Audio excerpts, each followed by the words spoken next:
Hope everyone is doing great today. So today we're going to be looking at some investment ideas for the short term, well, with energy, and then the medium, long term, well, with energy, and then everything else. But short term here, I would only really recommend energy. So we'll look at edit here first. So you can see, we'll just take a look at Crescent Point Energy. I really like these guys. They have, well, the PE is super low. We got a nice little dividend, and that's, well, realistically, it will be increased. They haven't announced capital plan yet, but I can pretty well that, and then buybacks will be coming for sure. It's a well-known stock, somewhat lots of volume on it. It's somewhat well-known. I really like it. Super low PE. The performance for the year has been crazy. And then we had, well, unfortunately, we pulled back a lot here, as you can see. I feel we're going to definitely go back here and then just keep making new highs. If you pull it back, then you can look at kind of the previous price for it in history and stuff. And well, I think if you've been, following the channel, I think oil is the high oil prices are definitely here to stay for sure. Like we have just a fundamental supply problem. And now, apparently Saudi Arabia can't even they can't increase production. So it's very interesting. It's obviously a very bad time to be a consumer, call it, but for an energy investor, it's awesome. It can't get any better. Like, this is probably the tightest oil market in history. So we'll just look at the XLE here. As you can see, its performance. I like, Exxon, Chevron, what's Halliburton, whoever you want to pick. Honestly, they're all great, to be honest. They're really all great. ConocoPhillips, Schlumberger, Phillips, Marathon, Pioneer, all that good stuff, lots of them. We'll look at some defensives now. I really recommend defensives for sure. For the medium long term, I can't really tell you what they're going to do in the short term, to be honest at all, but medium long term, I would definitely think if you want to buy now, like if you're a long-term investor or someone, even if you're just, I don't know, if you want to diversify or whatever, it's just, whatever. Obviously, you guys can make your own decisions and stuff, but I definitely recommend defenses if you don't have them in your portfolio. And I really like AQN. They are defensive for one. They're obviously a utility company, but they also have a lot of growth coming. Like, there's a lot of growth coming. They're going to be taking over Kentucky Power the third quarter, maybe fourth quarter. That's a big deal that they'll have. Well, they immediately, gain control of everyone in Kentucky Power, and it's a big business. So yeah, there's lots of growth coming. Only thing is, it's got, well, if you look at PE, sorry, I was just showing off all that dumb Motley Fool stuff. For whatever reason, they like to pump it a lot. But anyways, it's got the great dividend.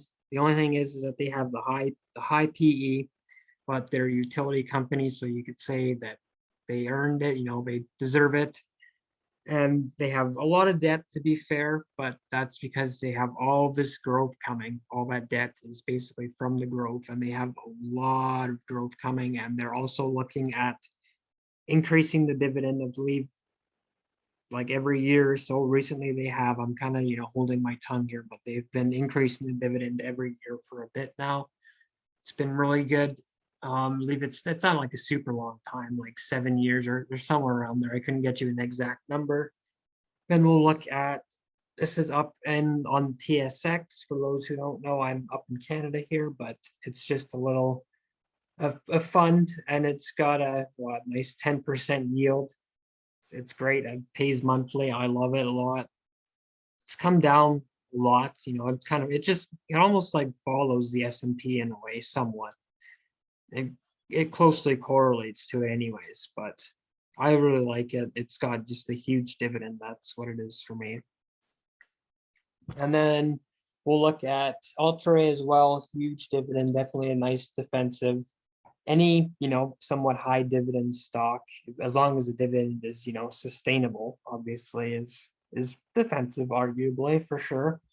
Dividends are great, especially this time of year. People are definitely, just looking at looking at buying high dividend companies for sure, and dividend companies, so yeah.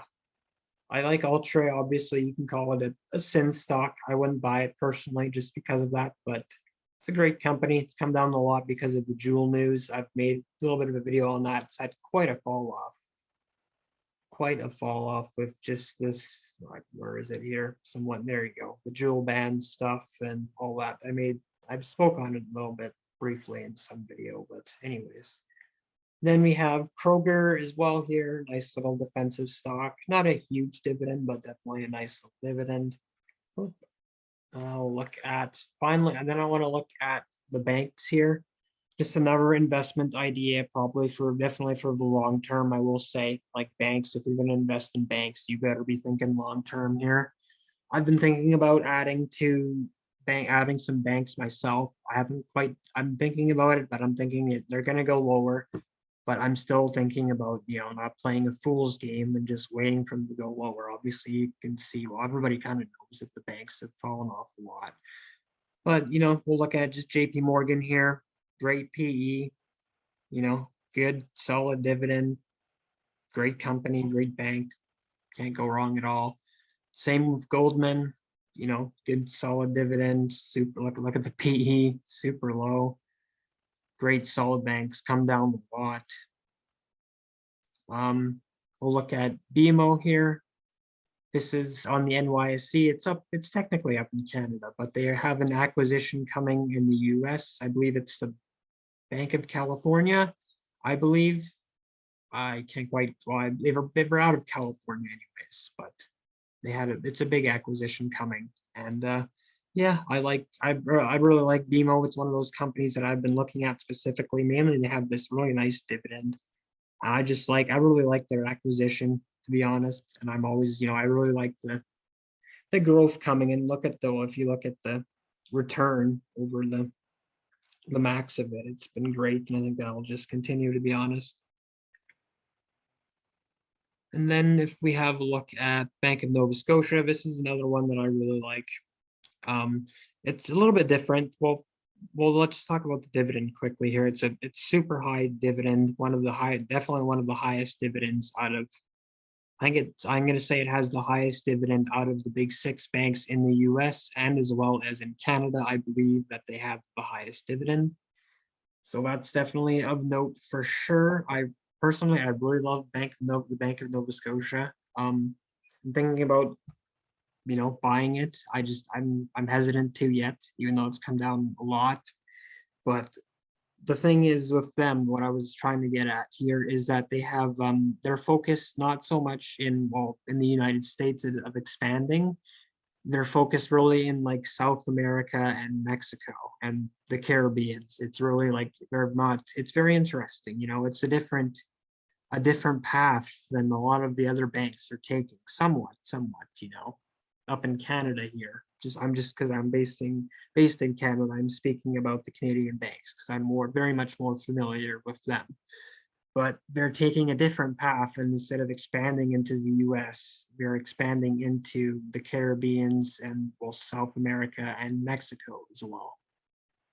They have a lot more investments and it's growing somewhat quickly. And again, super nice high dividend, and it's come down, I think, don't quote me on this, but just from looking at the charts of all the big 6 banks, I believe it's come down the most. If you look at its TSX listing, I'm just showing the NYSE for the sake of everyone, because I don't know who's based in Canada in the US who's watching. So anyways, we'll look at TD again, another Canadian bank. I really like it. They have an acquisition coming, but I believe Elizabeth Warren actually contested it. She's saying because of their scandalous history. It's a bit of a long story, but it's whatever. It's not whatever, obviously, but anyways, so they're trying to kind of maybe slow the acquisition or block it. I'm not quite sure what's going to happen. And they're also looking at, you might be seeing it in the news recently, looking at, it's not showing up here for some reason, but they were looking at another acquisition in the United States recently. It came up in the news, I believe, Friday or so. Now we'll look at big cap tech. This is another, long term for sure, maybe medium term. I don't know, to be honest. I definitely say long term for sure. Medium term, very iffy. Short, I have no idea. It's fool's game to maybe trade right now in this environment. I wouldn't be trading. I'd be just investing. It's just not the right environment to be trading in my mind. Well, with options, if you want to short the market or whatever. But anyways, we'll look at, we showed off Apple there. Obviously, you can't go wrong with Apple. Great company. If it comes down, say, well, you buy it right now, you're getting a good bargain. If it goes to, I'm gonna say 125, 120, I would buy a lot of it. But that's just me. 130, I would definitely be looking to add at it for sure. I know it's what's a 52 week? Oh, interesting. 129. I didn't realize it'd come down that much. Well, I'll change that. I didn't realize it can. Yeah, I would buy at 120, like 120, 115. I would definitely be buying a lot of Apple. Even, 130 at the low of it. I mean, it's Apple. Like it's a great company. Like everybody knows it. It's the highest, look at the market cap. Then we'll look at Google here. They have a stock split coming up, interestingly, I believe. So that'll be great. I think it really will. Opens it up more to retail investors as well as just the general public, I like Google a lot. I'm looking to, well, eventually, I'm gonna maybe looking to buy it, maybe especially with the stock split coming up here. It's obviously a great company. Can't go wrong with Google. Look at Meta, Facebook. If you're interested in the metaverse, this would definitely be the stock for you. It's come down a lot. Like it's been hit a lot more than most of the big cap tech. Maybe understandably so, fairly so, to be fair. Maybe you could argue, but if you really think the metaverse is the future, then I think this is definitely where you should be looking at for sure. And then on top of that, it's at the end of the day, it's still like it's a solid company. Can't go wrong at all. Even though they are investing quite a fair bit into the metaverse and they won't be getting any return on investment for a long time, we're gonna say, because but it's still cool. I like Mark Zuckerberg as well, great CEO. Another thing about these big cap tech companies really are, well, some of them are the CEOs. You got, well, Tesla, we'll look at Tesla here with Mr. Elon Musk. Thing about Tesla and even Twitter and about Elon is that I love him. I think he's an amazing CEO. But the thing is that his stocks are just, they're so volatile. Like, they're so, because he's, well, everybody kind of knows Elon, but they're just, my thing is that they're so volatile and in a way unpredictable. That's the only thing I don't like, but Tesla, can't go wrong at all here. Love Tesla. It's come down a lot. I believe Tesla, they had, yeah, over the deliveries. Oh, they fell in the second quarter, apparently. Interestingly, but yeah, can't go wrong with Tesla, but obviously they have all these I was gonna say they all have all these gigafactories, coming online in Berlin and I think Texas. Even though Elon actually said that I believe that those two factories are apparently just burning money because they're not producing enough because they don't have the required minerals and stuff because of supply chain stuff and whatnot. It's very interesting to see, and obviously the China lockdowns don't help anyone here, especially honestly any of the big cap tech. Obviously some are more sensitive than others, but the China lockdowns definitely hurt them. We'll look at Amazon here as well. One final big cap tech guy. Love Amazon. You get Jeff Bezos too. Got Amazon Web Services. Great. It's come down a lot. Like, look at this. It's rather fascinating, honestly, how much it's come down. And they have the recent stock split as well. You could argue that's going to work in their favor, even though, it's a very small factor, the stock split is, but nonetheless, can't go, love Amazon, really can't go wrong there. Good amount of growth coming. We can look at Netflix briefly if we want here. In my opinion, like I've kind of spoke on it, not sure at all what to think about Netflix. Really don't. It's just that there's the streaming wars for one.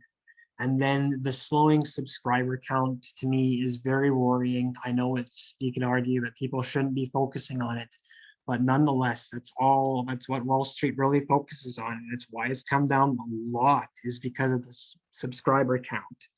And I know, everybody in my mind, everybody has Netflix and they keep raising the prices.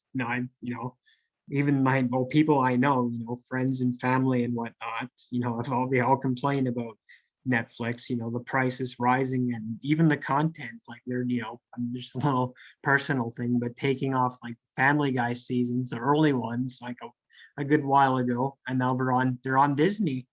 That's just my personal thing. But I don't know what to think about Netflix, to be honest. You got it's interesting. I mean, it's come down a lot, you could argue. It's not a bad time to buy since it's just come down so much. But just the subscriber count is very worrying to me, to be honest. Who was it? I think it was Bill Ackman quite a while ago. He dumped all his Netflix stock at a significant loss. I believe it was Bill Ackman from Persham, I believe. Don't quote me on that, guys. But anyways, yeah, it's pretty much it. So hope everyone is doing great, and I hope everyone enjoyed.